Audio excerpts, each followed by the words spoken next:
బంగారి ఒక్క నిమిషం ఉండు. నేనేదో కన్ఫ్యూజన్ లో చెప్పాను. అయ్యో ఈ ఫుడ్ లో ఆరిగానో వేస్తారా టైమా వేస్తారో తెలియట్లేదు, నాకు అర్థం కావట్లేదు. ఏం చేస్తున్నారో క్లియర్ గా చెప్పండి. మీరు చేయాలనుకునే డిష్ పేరేంటి? లజాన్యా. ఆ? అంటే ఏంటి? సరిపోయింది. ఇలా క్వశ్చన్ అడగకుండా చెప్పింది మాత్రం తీసి రెడీగా పెట్టుకో, సరేనా? ఇప్పుడు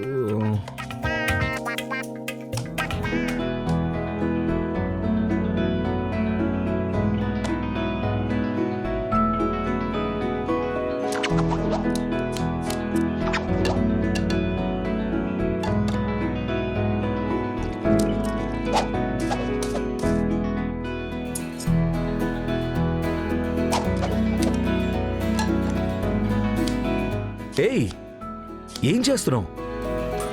ఇది అలాగా కట్ చేసేది? ఇటు ఒక్కో డిష్కి ఒక్కొక్కలాగా కట్ చేయాలి.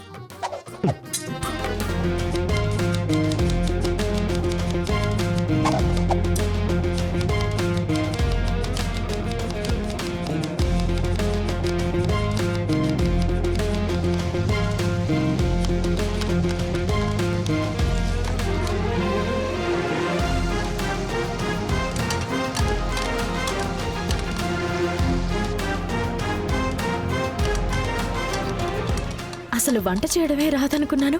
బాగానే ప్రిపేర్ చేస్తున్నారే. రవి, అదరగొట్టేశావు.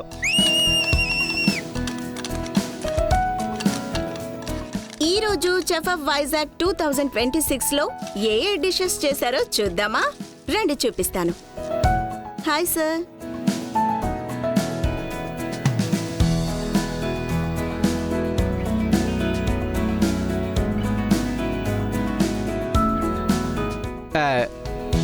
ఝాన్సీ అమ్మ, బంగారి రవికి చాలా హెల్ప్ చేస్తుంది కదా.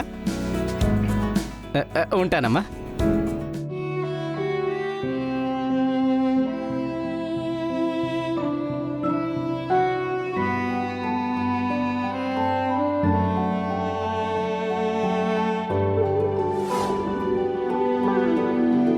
లాస్ట్ 60 సెకండ్సే ఉన్నాయి.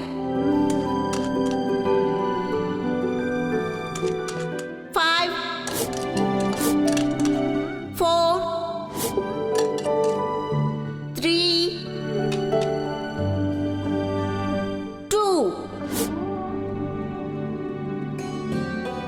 1 టైమ్ అప్. కంటెస్టెంట్స్ ఇద్దరు మీరు ప్రిపేర్ చేసిన డిష్ ని తీసుకురండి.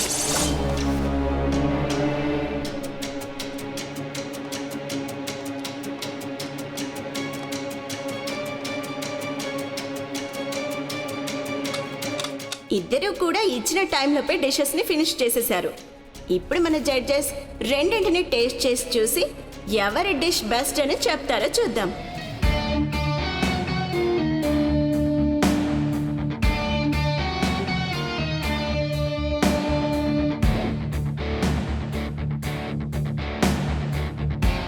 Good good good.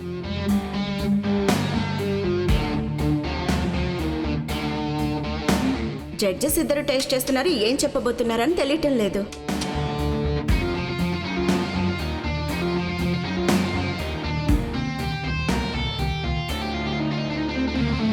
Ravi, అదరగొట్టేశారు.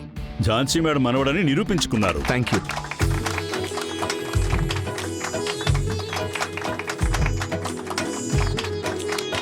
Mister రవికి ఈ పోటీలో ఎన్ని మార్కులు sir? 5 out of 5. Oh, yes. 5 out of 5. మొదటి పోటీలో గెలిచింది mister Ravi.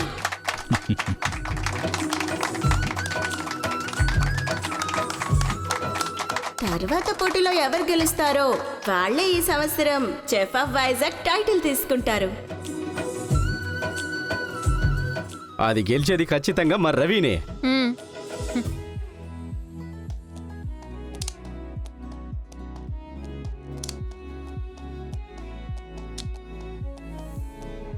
Congrats. Thank you. పర్వాలేదే, సూపర్ గా వండుతున్నారు. మరి నేనేంటి గెరిటి పట్టుకోవడం రాకుండానే సవాల్కి దిగాను అనుకున్నావా? London school of catering and సైన్స్లో గోల్డ్ మెడలిస్ట్ని. నేనేమైనా నీలాగా సింపతితో పైకొచ్చాను అనుకున్నావా? ఎంతైనా ఈ సింపతి ఎంపతి మీ డిక్షనరీలో చెడ్డ మాటలు అయిపోయాయి కదా.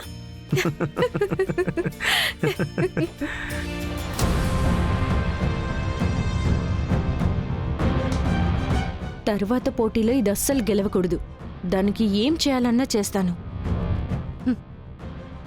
ఒక చిన్న బ్రేక్ తీసుకొని షో కంటిన్యూ చేద్దాం.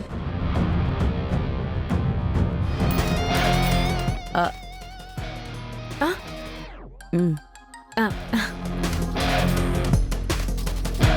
ఏంటి ఝాన్సీ అమ్మా? కూర్చో. బంగారి, ఇక్కడ ఏం జరుగుతోంది? ఏం లేదు ఝాన్సీ అమ్మా, రవి సారే. ఎవరి ఐడియా అంతా ఇచ్చింది? ఇన్నేళ్లుగా నేను ఈ కంపెనీని రన్ చేస్తున్నాను. ఎప్పుడైనా ఇంత అమౌంట్ అనే అడ్వెంచర్కి ఖర్చు పెట్టుంటానా అసలు నేను? నా అడ్వర్టైజ్మెంట్ అంతా నా ప్రోడక్ట్ క్వాలిటీలోనే ఉంటుంది. అమ్మా, నేను వద్దు అనే చెప్పాను. ఇది రవి సార్ ఐడియా, నేను దాన్ని ఆపలేకపోయాను. సరే, అడ్వర్టైజ్మెంట్ అనే కదా మీరొచ్చారు, అక్కడితో ఆగాలి కదా. ఈ పోటీ అంతా ఎందుకో? ఇదంతా అనుకోకుండా జరిగిపోయిందమ్మా. చూస్తుండగానే వెనక్కి వెళ్ళలేకుండా అయిపోయింది. అందుకనే మేమిద్దరం. జరిగిందంతా నేను టీవీలో చూశాను. ఆయనే నోరు జారి ఇరుక్కున్నారు ఝాన్సీ అమ్మ. నేను కూడా ఎక్కడ చెడ్డ పేరు వస్తుందో అని చాలా భయపడ్డాను ఝాన్సీ అమ్మ. పర్వాలేదు, ఫస్ట్ రౌండ్లోనే గెలిచారు. ఇంకా ఒక రౌండ్ ఉంది బంగారి. మీరేం భయపడకండి ఝాన్సీ అమ్మ, నేనున్నాను కదా, నేను చూసుకుంటాను. ఏంటమ్మా? నువ్వు పక్కనున్నంత వరకు ఏదీ తప్పు జరగదని నాకు తెలుసు బంగారి. వెళ్ళి గెలిచిరా. ఝాన్సీ వారసురాలు ఎలాంటి పోటీలోకి దిగినా ఓడేమన్న చరిత్రే ఉండకూడదు. పో. సరే అమ్మా. కెడి, ఆ, ఏయ్, ఎక్కడికి? ఉండు వస్తున్నాను. ఒక్క నిమిషం. చెప్పు బంగారి.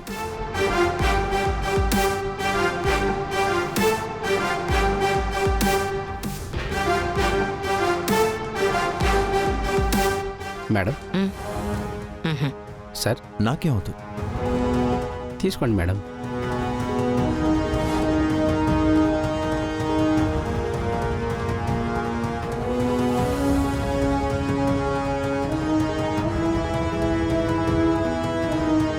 ఆ బంగారీతో కలిసి ఈ షోలో గెలుద్దామనుకుంటున్నావా? నువ్వు ఎలా గెలుస్తావో నేను చూస్తాను.